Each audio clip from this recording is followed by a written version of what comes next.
All right, greetings, salutations, family. Oh man, look, I'm just telling you, when you're the top dog, it gets a little bit lonely. If you're a fan viewing, let's just have a little play on words. You can say it's a little cozy at the top. So, we're gonna talk a little bit about James Colzie and see what we can come up with. Y'all know what's up. It's Fangs up. Yeah, baby, you know what time it is. Now let's get it started. Are you kidding me? Unreal! While our HBCUs are mostly known for academic rigor, community, they also know how to turn up. Does he have it? Yes, he does!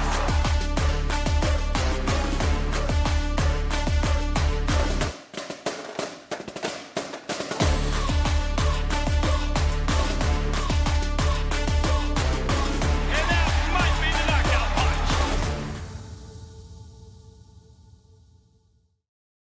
All right, Rattler fans. Look, man, it's the top and the best.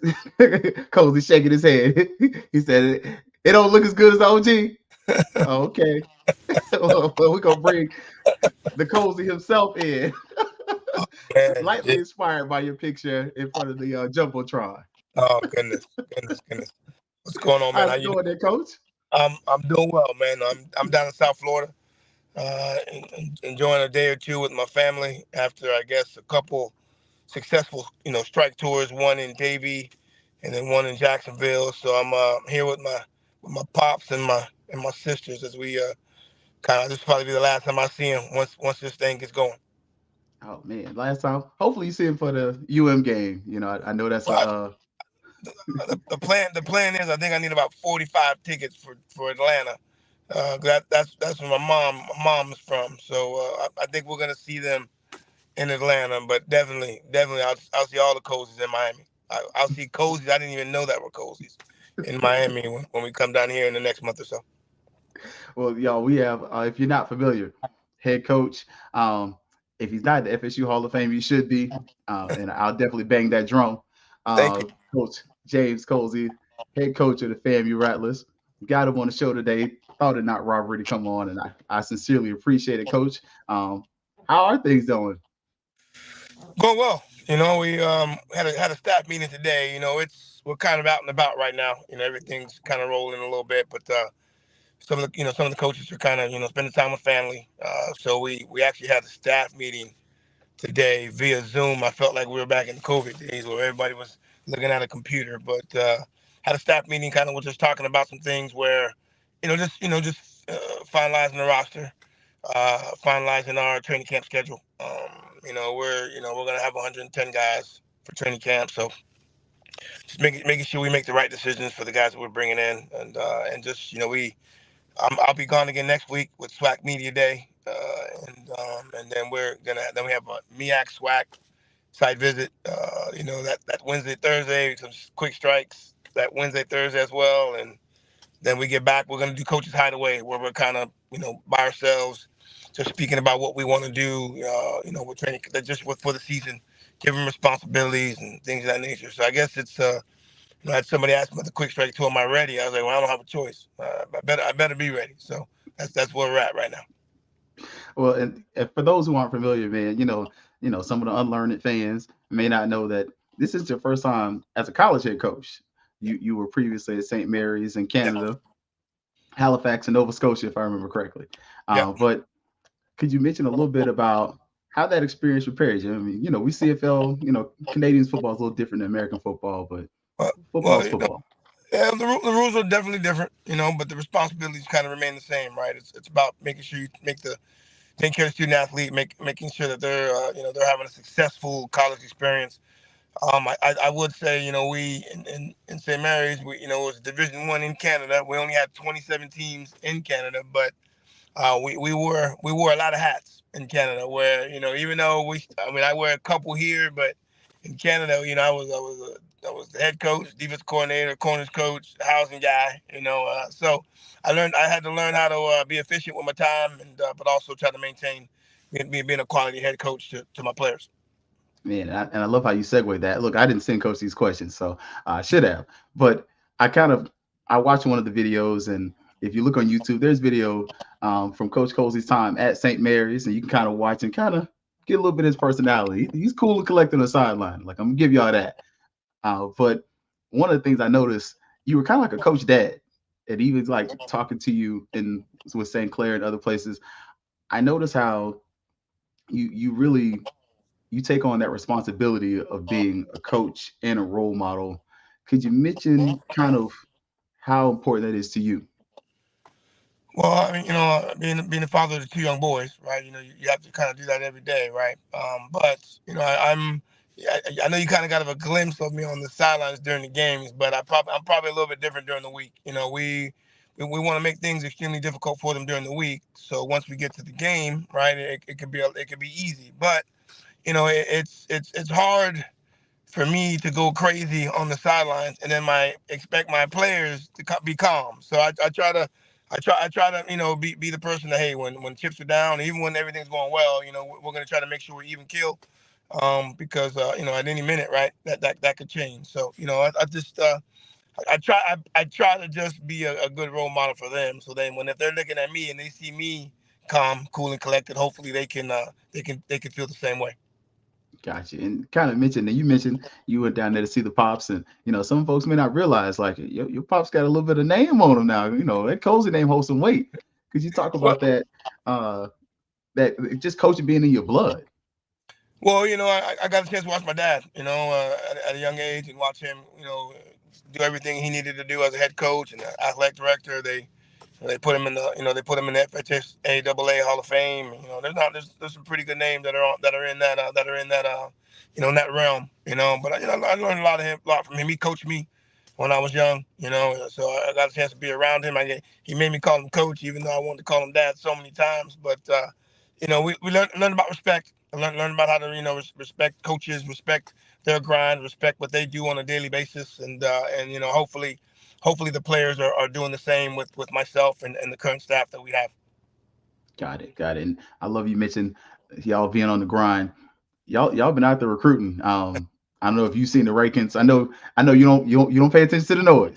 You let us do that. But I don't know if you noticed, FAMU has the top rated transfer class for the FCS level right now, based on what you all have done literally in a few months, and some of that pre-existing. But do you got everything you want? Somebody asking about how you feel about the D line. You still looking for potential rattlers? Well, I will say we are. We've got quite a few in. We got a couple guys that we're going to announce probably over the next couple of days. That are in the boat. I will say this. There's 89 guys there right now. There's 89 guys right now on campus. We're doing OTAs. We're lifting. They're going to class. I will say we got a very, very talented group. But the thing that I guess we're going to have to do great as a staff is make them play together like the group that we had last year. That was also very, very talented, but they played together. So those are some of the things that we're not, I want to say struggling with, but we got to make sure that we're able to do that in on a month, right? In a month and a week or so. So that's those are the things that we're trying to continue to build with those players, and just understand, hey, there's a standard here. We and our veterans, the Gosses, the TJ Lees, the Kendall Bowlers, the Eric Horns, the James Ash. Let's go on and on. The Gray Bulls, the Gassets, those guys are still with us, and as leaders, they're instructing and helping continue that tradition and continue that structure that we've had over the last few years. Cool beans, coach, and I love it. And do we have any like team building things planned? I saw where even up there you guys had a few team building things, but do you have some of those kind of events planned for our students as well? But a lot of the stuff that we've done team building has just been kind of work. Making sure we can work together, see who can overcome adversity, who's going to quote unquote give up, which none of the guys have. But I think it's going to be important. We'll have some stuff during training camp that we'll do where we're going to just go out and do some things, go bowling, go out there, maybe play some pickleball. I don't know, but I know the guys have made a lot of suggestions to me about what they want to do. And trust me, I have the list, and we'll look to do 2 to 3 things during training camp. Training camp's a long time. We're July 23rd to August 24th. So even though we got that month in the day, but I do think there's going to be some time where we need to spend some time with each other and not just banging up on each other and competing every single day, which I want to do, but I think there's gonna be some I think some positive things for us if we can just spend some time with each other so we can know each other. Cool beans, coach. I love it. And you're a defensive man, but Yep. we all got our eyes on the offense. Yeah. You got a returning offense coordinator. Yep. You got a quarterback coach that look. If folks don't know, that brother's right arm has miles on it. Yep. um, what are we supposed to look for as far as what are we supposed to get excited for? I'm not going to ask you who's going to be starting quarterback, but what should we kind of be on the lookout for with this offense this year? Well, I think you mentioned the quarterback, and I've said this on a couple occasions where you got two guys that aren't willing to give up the job, and I think that we can't take for granted that one of those quarterbacks was not here the entire spring. I mean, not, excuse me, was kind of learning a new offense the entire spring, where another one had been in the offense for 3 years. We can't take for granted that Coach Burris is doing an amazing job with our quarterbacks.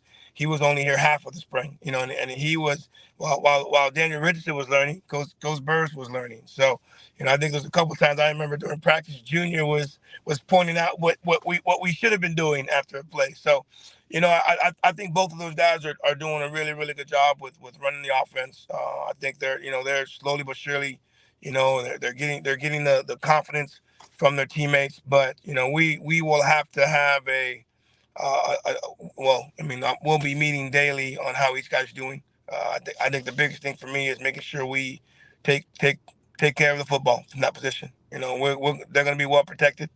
We're going to have really really good running backs that they're going to be able to hand the football off to.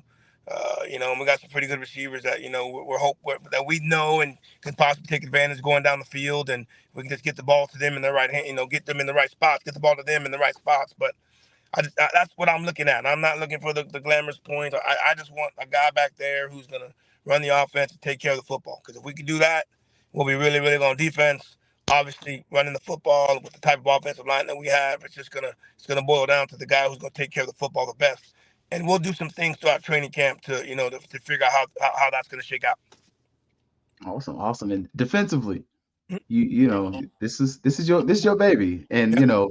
if you go back and again, I told y'all, I'm a bit of a nerd, so I did study before I got on the phone with Coach Colzie. I'm gonna tell y'all now, Coach Colzie is smart. I believe Dr. Colzie, if I got it right. Yeah, yeah, yeah. I try not to tell people that, but yeah. But look, Doc is like he's quick, and he'll let you know as a reporter, like, "Hey, bro, you could have gave me a question a little bit more challenging than that." And I love it. I'm one of those people. I rather you sharpen me up than to dull me down, and I love it. But and I mentioned to you before, you got a little bit of that Nick Saban model going on here at FAMU. Defensive coach over the defensive backs, and now you're the head coach. Who might we see as DB number one? It's a good competition, but who do we have up there for our top three? I know you can't give me one.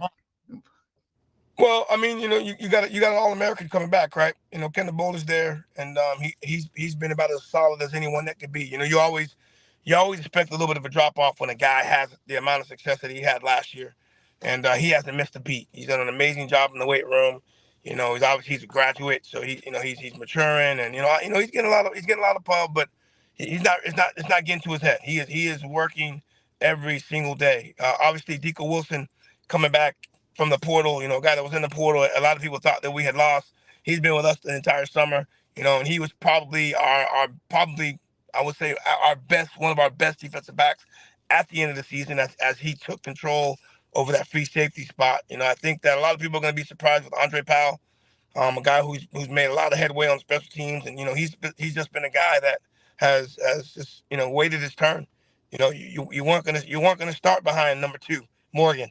That wasn't gonna happen. That guy was an All-American, and he should have been an All-Conference player last year, right? So it's kind of the process as far as college football goes, right? You got some really good players just waiting their turn. So I think Andre Powell will get that opportunity, but man, you got Jamil Sanders, guy from USF, who had a great spring. We signed Simeon Hines, so those two guys hopefully will be able to play that. We call it the star position, but most people will call that the nickel. So those two guys are tidying up at those spots right there. You go to the boundary, man. We moved the 5-star defensive back. We moved him to corner. Demore Tate. You got Amari Lee. And we just picked up big Brandon Callaway for Purdue. So similar to our quarterback position and probably our wide receiver position. every single day there could be some depth chart changes based on how well they compete and how well they go about their business how they go about their business daily. Gotcha. And we know we're trying to replace Isaiah Major. Good luck with that. But how does those linebackers look? Because I saw you pulled in a nice linebacker who's familiar with FAMU from USF.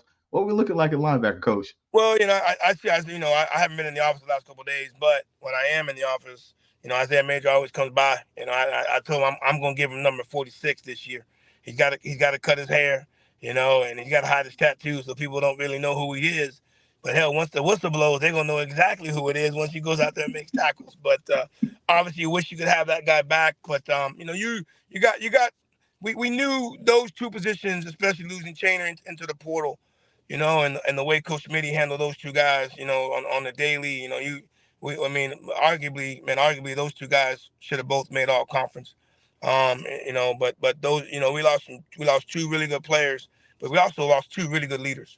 Those guys were the ones that would amp it up. And, if a guy didn't do something right, you had 0 and 28 in their face. So, we knew we had to go to the portal. We knew we had to go get some power 5 level guys, group of 5 level guys that we felt could come in and kind of give us the same attitude or the same bravado that 0 and 28 did. So, getting Jerome Nichols from Michigan, he's been here, he's been here all summer. Getting Brian, Norris from South Florida. Obviously, Eric Horn is still there, right? So, obviously you got the Nayron Jenkins. We went and got an all SWAC player, Jaron Fox, who's learning what we're doing. So, I can't say we're up to par yet with the loss of 0 and 28. But, Coach Patterson understood the assignment. He understands what it takes. He's had a lot of success as a linebacker, coming from Jackson State, and so.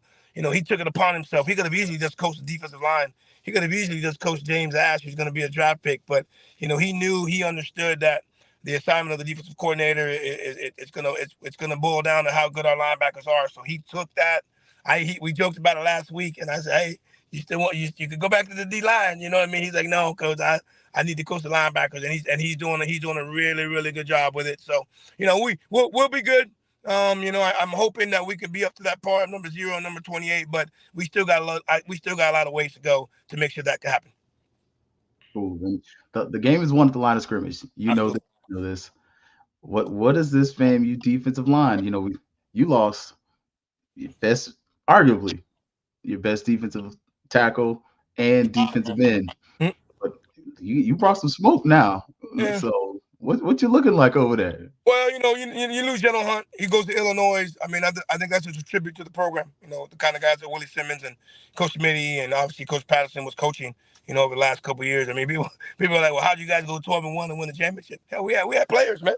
We had some really, really good players, so, we went and so I was explaining to someone a couple of days ago, on my board in my office, I wrote down every player that we lost. I wrote them down, whether it was graduation, portal, right? Those are the two things that we looked at. And those names were sitting on my board. And believe it or not, with the coordinators, we sat down and talked about the pros or the positives of those players that we lost. Like what were the things, what made General Hunt as good as he was? And so in recruiting, those are the type of guys that we brought in. So if you look at General Hunt, right, then you go and look at Cam Donald. Cam Donald was a starter at Kennesaw State. He was 6'1", 275 pounds, a guy that moved really, really well, and a guy that could be moved. You know what I'm saying? So then we put Cam Donald as that guy that's going to be replacing General Hunt. Now, believe it or not, the only guy on our defense that we have a hard time replacing is number 58. 58, that's Anthony Dunn. You know what I mean? So it looks like he's really the only guy on my board that we're looking to replace. He's every bit of what he was. As great as he was for us, he's going to be great at Toledo. And, so we're still working on trying to replace him. Dre Jones, we found a guy, right? Stanley Mentor, we found Nick Demetrius, right? So Sharif said we went and found Westmoreland, from Kansas, right? We lost, what was his name? We lost, trying to figure out who was Kinsler. Kinsler was going to replace. I can't remember who Kinsler replaced, but Kinsler was coming from FIU and Syracuse, so he was replacing somebody.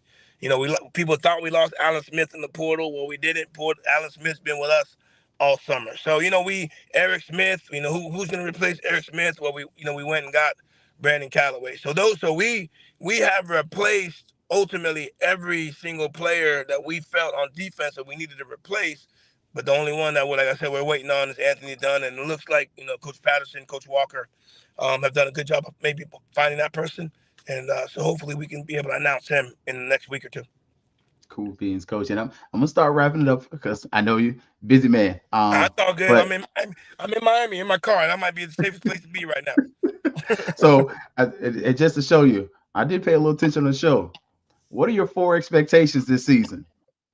My 4 expectations. Wow. I mean, we got the 4 expectations about who we're gonna be, or just my expectations overall.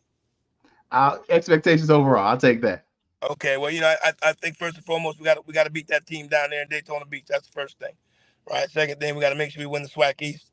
Then we got to win the SWAC championship, and then obviously I want the opportunity to play and win in the Celebration Bowl. Now, I want to say I will say this when I look at this football team that we have right here. I think we have a lot of guys that have graduated and that have earned rings. And I think that has been the kind of the focal point, right, from these guys moving. They've done a great job. They've had great careers, but I think the biggest thing that nobody has realized, we're the only team that has the opportunity to repeat. And I think we have a very, very good group to do that. I personally feel we're a really, really talented football team. And I'm comparing our team that we had last year. But we got to be able to play together. And if we can play together, we can be right where we were last season. Now we got a pretty tough schedule. We're going to go on the road and have some really, really tough opponents. But I personally feel that if we can play together, that we have a great opportunity to head back, finish where we're going to be starting this season. Okay. And one thing I'll tell y'all this again. I told y'all I watched the St. Mary's video.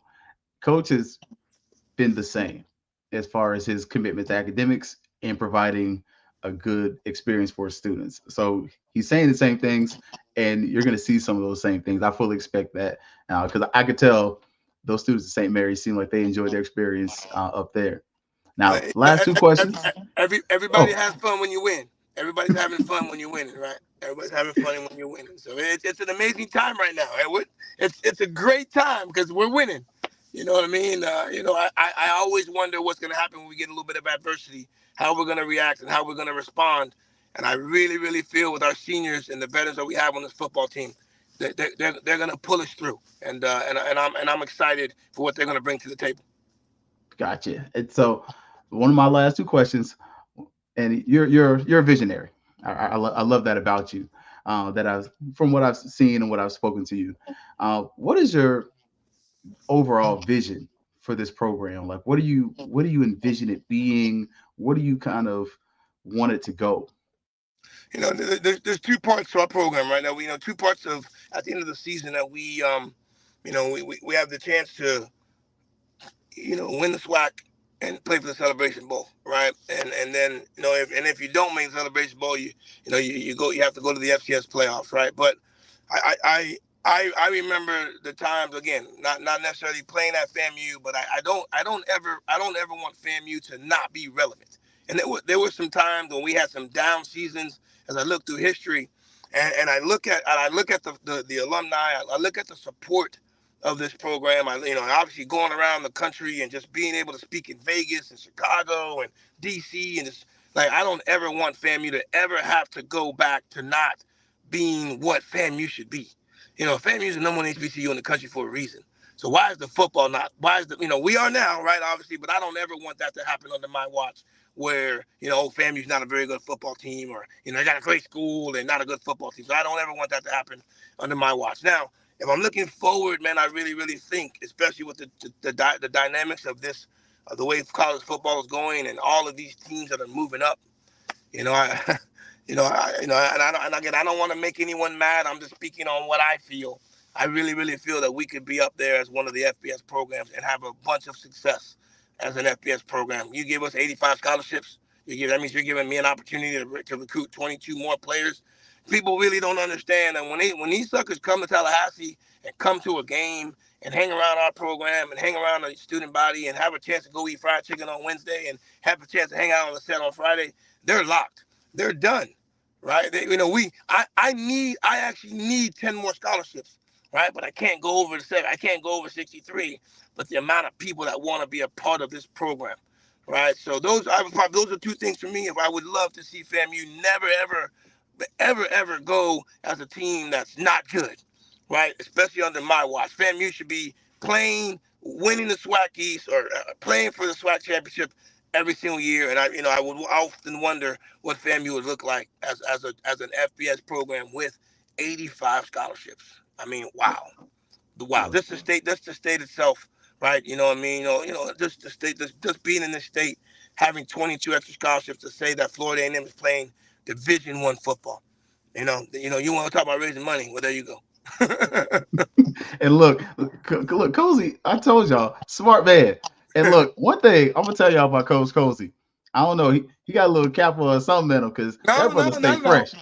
I try. Well, hey, I was gonna be there with Coach Hubbard, and I was gonna be there with Coach Gordon. So I already knew how they were gonna be dressed. So I had to make sure that I was dressing accordingly. Look, Coach Colzie, he stays fresh. I don't care what y'all say. The glasses are coordinated. Look, he stays sharp. And you can see they're on the strike tour. So they've already raised over 80,000, probably approaching 100,000 now. So we got 60 in Miami. So we're well over now. We went and got 60. Miss Gaines down here in Davie, Florida. She showed out and did an amazing job for us, as she always does, is what I've heard. There you go.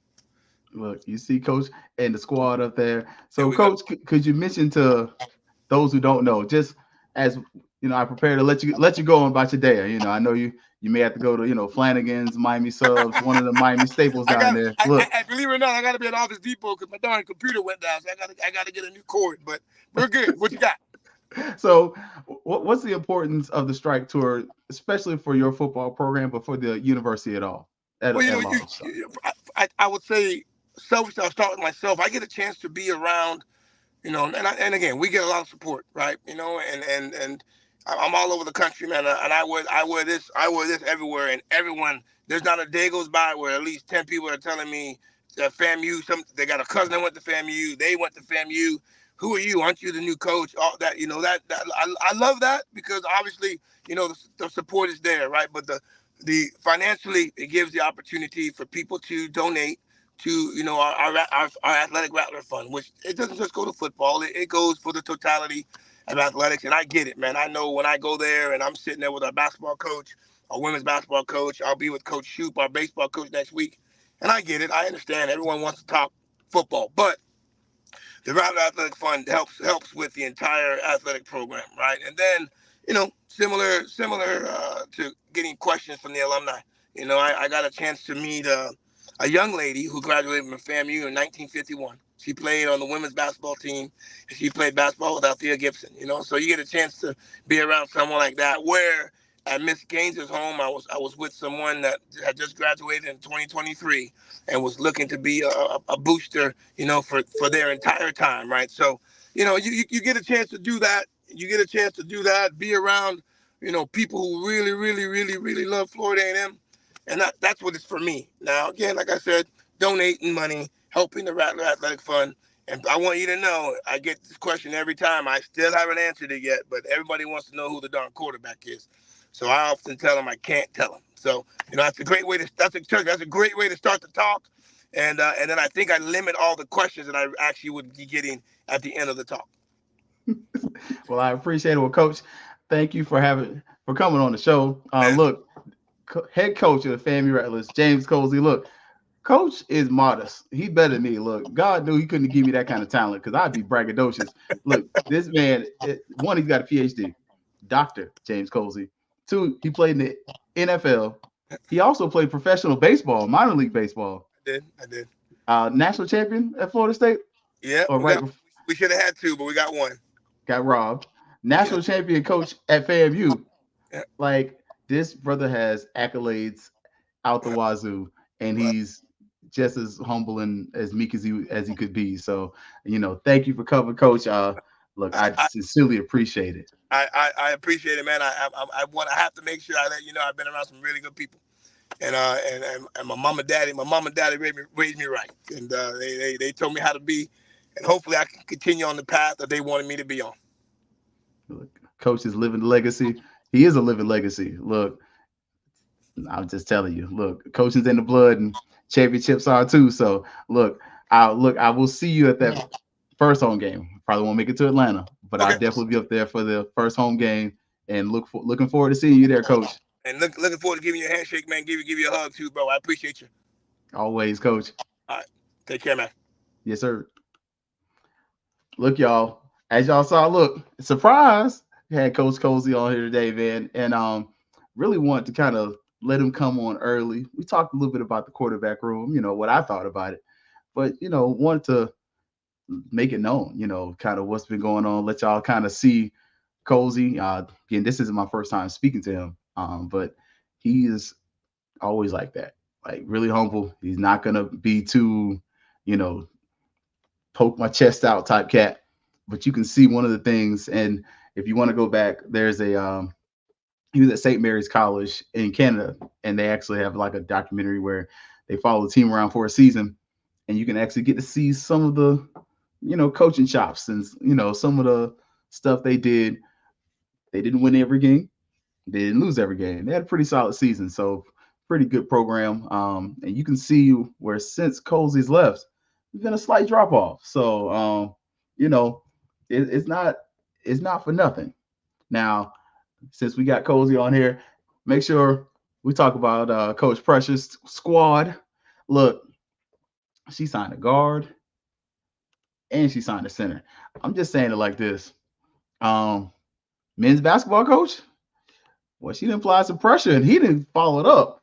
You saw he signed Shaq's son at forward. Look, FAMU basketball might actually be a watchable product this year.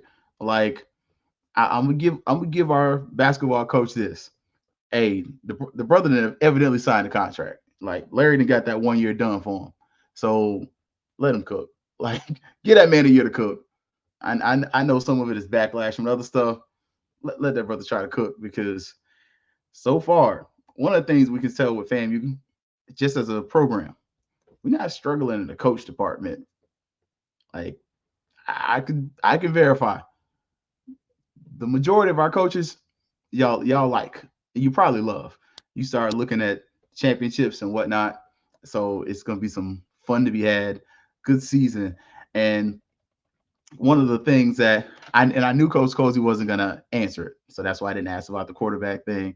Um, what's up, Terry? Look, if y'all were late, just hit that little thing and scroll it back. You catch the whole Colzie interview. I want to let him get started early because look, I've been an administrator. This time of night, you be tired.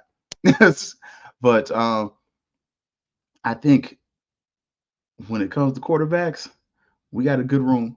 But I especially have already stated, I love that we have a bona fide quarterback coach who's a full-time quarterback coach. Like, I think that's going to be a little difference there. And I love that Colzie mentioned that Junior was fighting off a guy that came in late, and he had a quarterback coach that was learning the system. And at times, you had Junior saying, "Nah, the ball's supposed to go here." That's kind of growth and leadership I want to see, especially out of Junior, because look, again, I'm a little biased. 7 is one of my favorite numbers. Not gonna tell you why, but at the same point, Junior is a kid that relatively local to me, so I'm definitely gonna be pulling for him. But I also, and look, y'all notice that the running back room, I ain't really asked about that because I'm not really concerned about it. Like, you got Kelvin Dean, you got just a running back room full, like to the point to where we're not even concerned about the running back room, or really, I kind of want to delve into the offensive line, but I'm pretty confident in our offensive line. Like, and you can hear where the best part that I really enjoyed was recruiting. They still kind of looking, but it's pretty much they got who they got. Like, and I think that's the other thing that's gonna give a little comfort to you the fan, and me, the fan slash supporter slash whatever, that the team is pretty solidified as far as who they are. Now they just have to come together. Sorry, had to say it a little slower. Just have to come together as a unit. And if this team comes together as a unit, we saw what it was last year. And last year's team, that was probably the most continuity we've seen in a long time. I mean, the previous year, I think the other year when we had that kind of continuity was probably that first year where Sean McKay was like really the guy. Like he was the pulse of that team. But last year, that team definitely took on the personality of its leader. It was very businesslike, and it was like Musa. Like honestly, like Musa would kind of show you the teeth and kid a little bit. But Musa wasn't about a bunch of games. Like Musa was about business, and that team was about business. And you can see even still one of the things from again watching Colzie, talking to Colzie, and just paying attention. He's businesslike, and like I told y'all, he's smart. Like don't Colzie is not one of ones where it's like, okay, I don't know if he got chops. Nah, nah, nah. I don't doubt the aptitude part. And some of this, I want to see how much is going to be the read and reaction portion, and to kind of like simplify that. How much of that is going to be like, I see this, and then I do this. Like how quick are the responses? How quick is the in-game management going to take place? That's going to be cool to see. And that's not me saying it's a doubt or a concern. It's a, hey, this is a new coach. I want to see this because I've seen you coach a little bit. I've seen you respond and make adjustments based on what's happening. And I think at times last year, we were a team where kind of in the first half, we kind of did our thing. And then at the second half, we made an adjustment. And you would see that second half adjustment change the game. I want to see, do we get more in-game adjustments? Let me see what we got here, Marvin. It's like, I'm expecting growth as they go through the season. I agree. I really think this team is going to be something. And look, I don't think you're wrong, Will. Arguably the most talented roster from top to bottom in the SWAC. I mean, look, I told y'all, Colzie's not braggadocious, but I was like, hey, I know you ain't paying attention to the noise, but you do have the top transfer class in the FCS. And he's just like, hey, that's what we do. He still got a little bit of that swagger to him. Like, but you could definitely see where, to a certain degree, he expects to be here. Like, and that's something that, as a fan, is reassuring. But then on the other side, it kind of makes you like, okay, what's next? Like, because you already heard him talk about like what happens when this team faces adversity. This team, in its current makeup, outside of your upperclassmen, has not faced any adversity. I mean, outside of the USF game, which is a game you on paper weren't supposed to win, but you were close in. What kind of experience do you have in adversity? I mean, honestly, the only adversity a lot of these kids have is Jackson State. And you've slayed that dragon. So now that that dragon has been slayed, these are those kids who were, I mean, what I believe Kendall was here when we slayed the Cookman dragon after all those years. So now, what adversity have these players seen on the field, and what's their response going to be when things don't go right is a great question. Like, look, I last checked, we have 24 FBS transfers. That's a lot. Like, and I love this one. Our toughest opponent is in the mirror.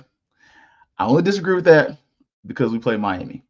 I think Miami is our toughest, followed by Troy, and then it's us.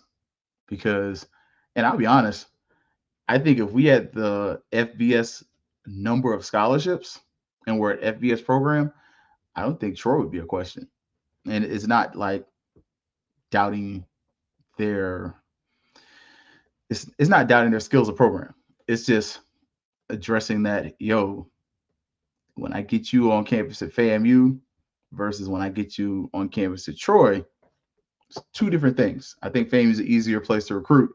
And I think if things were equal, as Colzie kind of pointed to, I think FAMU is a place that students would choose over Troy. That's just me. That's my opinion. I've been to Troy a few times, so it's not a slap on Troy, but I just think Tallahassee is a little more fun. And I agree with you, little baby. I think Troy's a winnable game. I agree. I agree. I haven't done my season projections for the masses, but I count that as a game that we can win. And if you walked out of that stadium, I almost want to say it's Memorial Stadium again.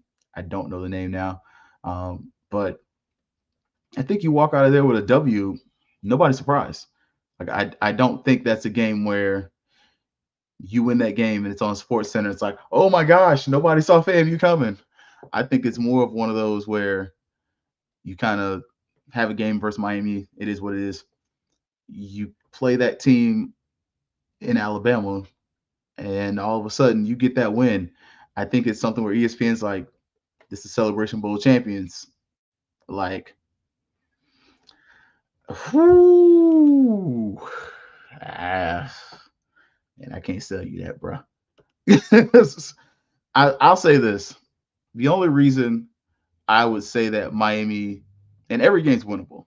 I mean, if we're gonna play that game, but the only reason I really kind of feel like you might have a real shot at Miami, it's Cristobal. Like, we've seen him outcoach himself before. Not saying that he's a bad coach, but he has a propensity to outcoach himself. Like, talent is a big factor in the success of the programs he's at, but we've seen him outcoach himself. And you're like, all right, bro, you should have did that. Like, so yeah. It wasn't lower division.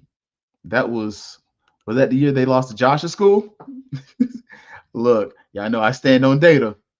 And if you are not familiar, our SID Josh Padilla went to Middle Tennessee State, and Middle Tennessee State beat Miami in Miami.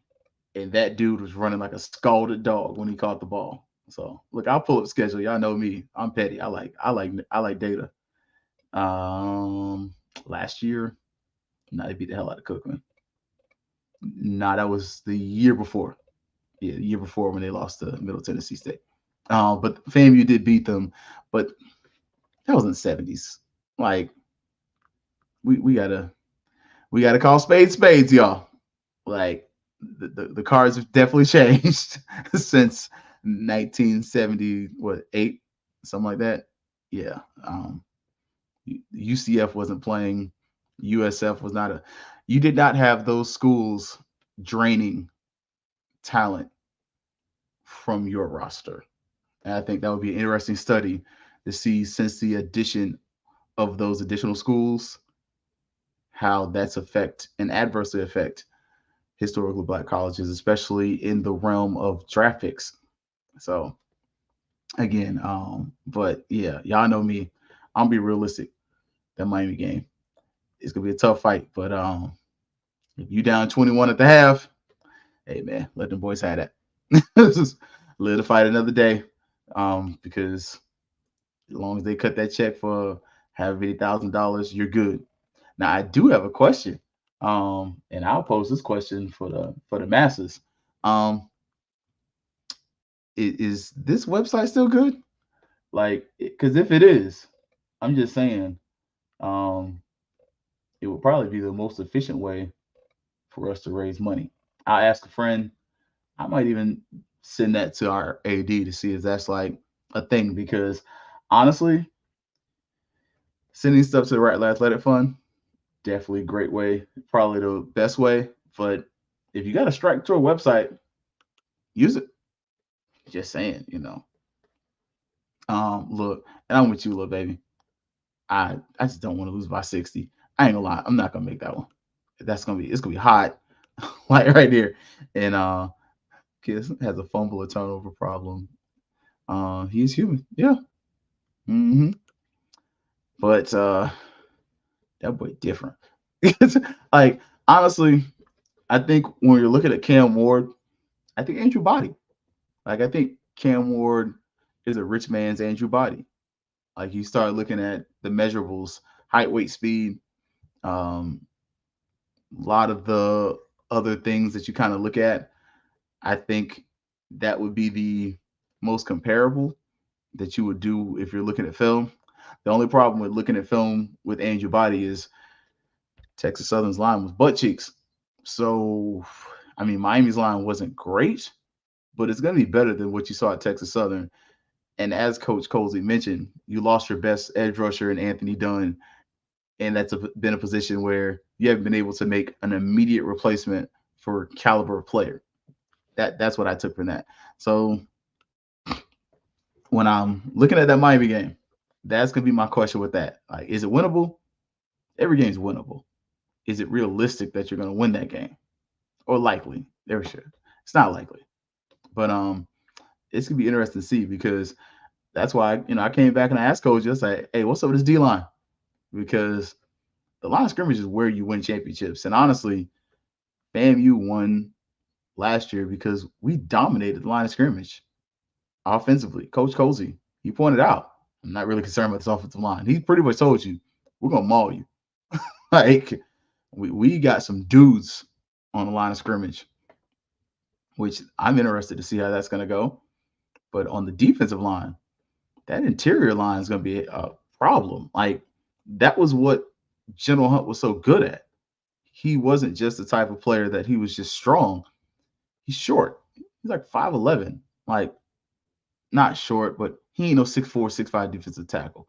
But because of his height, he's able to get under some of these taller offensive linemen. And because he's so strong, he's able to get additional leverage. So it becomes a benefit because they're already kind of reaching down. And this brother is raising Cain. Like, if he could stay healthy and you could replace that kind of production, I think that's very efficient because essentially you have two interior linemen because FAMU does run a defense with four interior linemen or four defensive linemen, excuse me. Two defensive tackles, two edge rushers, where that could be something. And then listening to him talk more about the defense, that I think he called it a star position. I've heard it also called Fox, but the nickel position. I want to see, do we get a little more?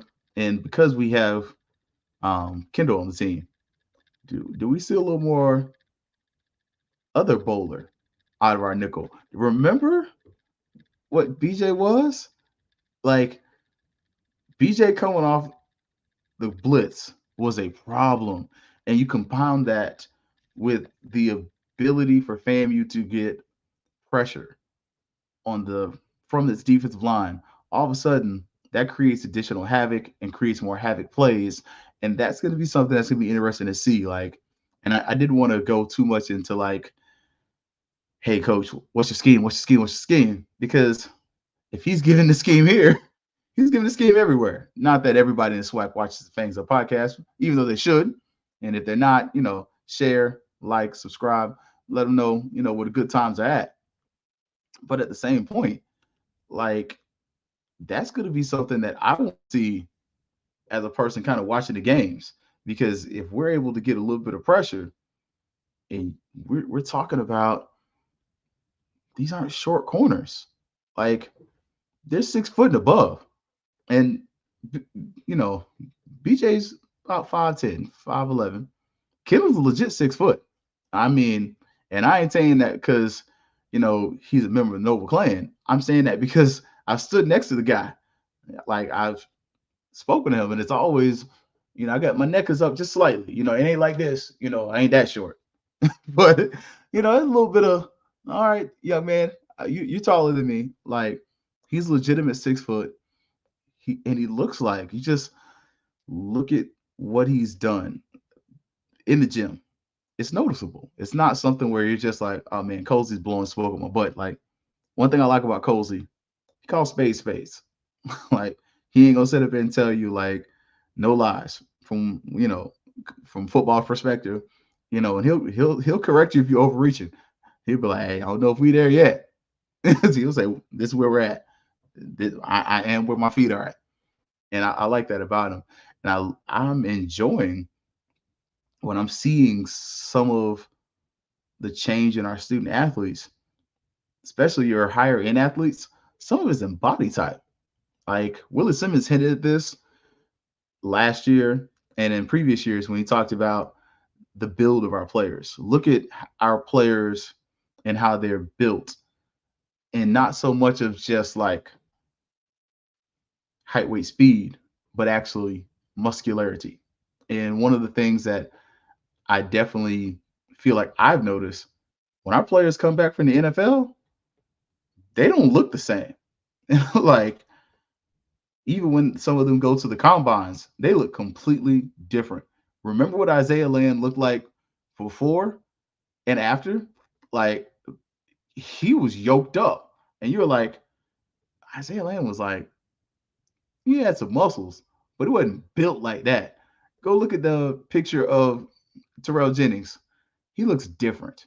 Terrell Jennings, the build looks different. Even Riley, Marcus Riley, go look at his videos and his pictures since he's come back that he's posted on social media. The definition is different. And so one of the things we do have to make sure that we improve the strength and conditioning program. We continue to do that. But one of the things, look, right now, Underwear Olympics, two. Well, you got a point. We got the best looking team, no Diddy, in the SWAC. Like, I just haven't seen any teams that are doing that. And look, I'm just saying, look, I wish I was lying because it would make me feel better. But at the same point, I'd rather be honest about it and y'all to say, yo, Keith, you tell the truth, than to be up here blowing smoke or be behind and be like, oh man, Keith would say whatever to get likes. I ain't that guy. Like, I'm gonna keep it a bean with you at all times. And look, I'm trying to see if I can pull it up right quick. Here we go. I knew I had it up and accessible, but you see it a little bit this one. All right, there we go. It's just saying, look at the brother's legs, look at the shoulders, look at the definition. Like, no weird stuff. He looks like a different person. Like, and I've been around Terrell Jennings, and I'm gonna tell y'all, Terrell Jennings is another one of those dudes, humble as heck, really nice guy. Like, when you interview Terrell Jennings, something's at home, and like, just really good dude. And look, as you said, Marvin, NFL training camp food hits differently. But the thing is, on top of that, we have to get to a place in our support levels and whatnot. And look, I ain't gonna lie to y'all. Look, boosters, y'all got a few more weeks for me. School's out. So when school's out, ain't no checks coming in. So when I get mines, you'll get yours. But I'm gonna get you. But I think one of the things we kind of, when we say that, and I love your comment, Marvin, I think we forget that our I'm trying to search for the right word. I almost want to say compatriots, because honestly, we're Division One. FAMU and FSU are both Division One programs. It's just football wise, we play at different levels, but everything else is the same. Like, we go to the same tournaments, end of the year. If both schools go to the championship, we're gonna play each other in everything except football. They model their meal and strength and conditioning programs after the pros. And we do some of this stuff. Like, a lot of times we spend a lot of time beating FAMU up. We don't do enough. Y'all need to go research and go watch some of these videos. You notice FAMU, these players are wearing that catapult equipment, which is a tracking system that tells you how fast they're going, and that can be used to enhance your program. So go research this catapult system. FAMU uses it and has been using it for years. This ain't like, oh, FAMU's new to using the catapult system. We've been using this for a few years. The other thing, we have the cooling area that the boosters have contributed to. Big shout out to the Rattler boosters. I told y'all, I'm coming back. Give me a few weeks. But look, Rattler boosters, they're putting their money where their mouths are. and we're seeing it on the field. Like, let's see. I love my school, but is gonna crush us. And just be fair, hey, I ain't mad at you. Like, I believe Coach Gordon. I got to see that basketball schedule. Look, she dropped some nuggets on that O&G. If you missed it, go back and watch. Man, I know they're coming to UCF, but I think they're playing FSU, which would be the first time in God, I don't know how long. Which would be a fun home and home. And I think Wyckoff, I'm gonna give her credit. She's a good coach. I think she's the right person to do that, just because it's not something that's foreign to her. I mean, you know, I'm gonna leave that there. I ain't gonna put too much ladies' business in the street just because, this is a family podcast. Y'all need to know I'm a nerd like that. Listen, I know you heard of Built by Storm. FSU is serious on the weights training. Oh yeah. Lance Storm, like literally, these players are coming back to go over there and practice with him. Like, look, you can't really think about going to the Classic just to catch the women's game. I'm telling y'all, I think we missing something with that. So I'm gonna claim it now. Look, before we even get it out there, look, I'm gonna talk to my president tomorrow. So Mr. Gray, I got your card right here. So chapter president, Orlando National Alumni Association. I purposely put the card this way because I didn't want everybody seeing your information. We are going to actively try to do another Rattler takeover over at UCF and support Coach Bridget Gordon. And look, I ain't gonna lie to y'all. I might just be wearing black that game. I'm gonna wear a black FAMU shirt because UCF's basketball coach goes to my church. So I love her the same. That's my sister in Christ. But the Rattlers, they up there, God's first. But the Rattlers, they they in that order somewhere. So I think that's something we're gonna definitely do. We're gonna put that together, see if we can start getting some sections going, try to get y'all going, man. Look, the Canes have been relevant ever since they joined the ACC. Yeah, but part of that, they would be cheap. Like, man, I mean, granted, okay, the indoor practice facility is not 100 yards. I don't think Florida State is going to be 100 yards either. But yeah, they was going to be cheap for a while. But hey, I'm not a Miami fan. I'm Tallahassee all the way. But it's going to be interesting to see, though, y'all, like what's going to happen with this team and continuing with the strike tour. What's going to happen with the strike tour? Because you're quickly approaching $100,000, which that's awesome. I think the goal for the strike tour should be at least $500,000. That should be the goal. Are you going to get it or not? I doubt it. But that should be the goal. And I think going forward, you may have to look at maybe lowering that $20,000 requirement by like $4,000 or $5,000 so that you can get strike tours in Tallahassee, because there's no strike tour in Tallahassee. You have the booster event, which I'm definitely going to highly encourage you. Look, join me in joining Rattler Boosters this year. We're going to do it. So by the end of August, I can promise you I will have paid by then. But join Rattler Boosters. It is the only DSO that gives directly to family athletics. And they have their monthly meetings. During their monthly meetings, athletic director Tiffany Dawn Sykes is there, and she's oftentimes telling you that information that these people are over here saying that they don't get. And some of it is because some of them ain't boosters. Like, so if you want to get that information, if you want to be privied and have that extra bit of access, we're definitely going to work with Rattler Boosters to get this information streamed. But, membership has its benefits. So may just have to make this a members only thing where members of Rattler Boosters get this access and these perks. But join in. Every dollar you send to them goes back to athletics. I mean, if you're paying for the luncheon, they got to pay for the food. They're going to try to feed the athletes who show up there. And then everything else goes back to family athletics. So, just want to, encourage everyone.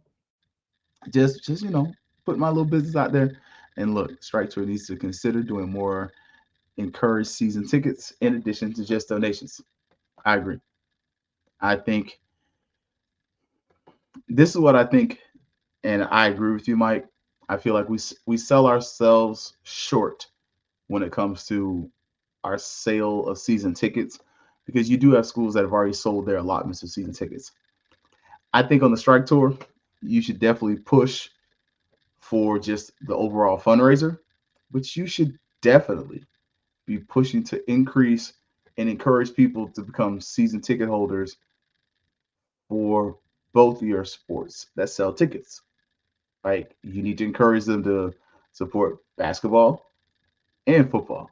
But then also on the flip side of that, encourage those boosters and alumni to come out and show up when the team is close.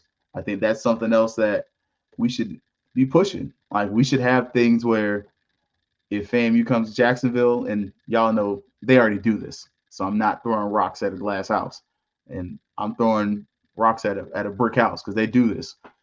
When someone's in Jacksonville, encourage those people in Jacksonville alumni to come out, buy tickets, and make an event, not just buy tickets and sit here and watch.